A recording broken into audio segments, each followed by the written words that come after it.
Welcome to TG24 TV. నేను సుమలత. తిరుపతిలో తొలిసారిగా ఇస్కాన్ ఆధ్వర్యంలో నిర్వహించిన శ్రీ జగన్నాథ రథయాత్ర అత్యంత వైభవంగా జరిగింది.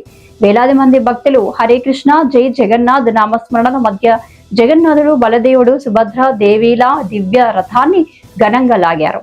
ప్రత్యేక పూజలు, సాంస్కృతిక కార్యక్రమాలు, మహాప్రసాద వితరణ, 1008 రకాల మహా నైవేద్యం, మహాహారతితో ఆధ్యాత్మిక వాతావరణం నెలకొంది. ఇస్కాన్ తిరుపతి అధ్యక్షులు రేవతి రామన్ దాస్ ప్రభుజీ ఆధ్వర్యంలో జరిగిన ఈ రథయాత్ర భక్తులకు చిరస్మరణీయ ఆధ్యాత్మిక అనుభూతిని అందించింది.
Jai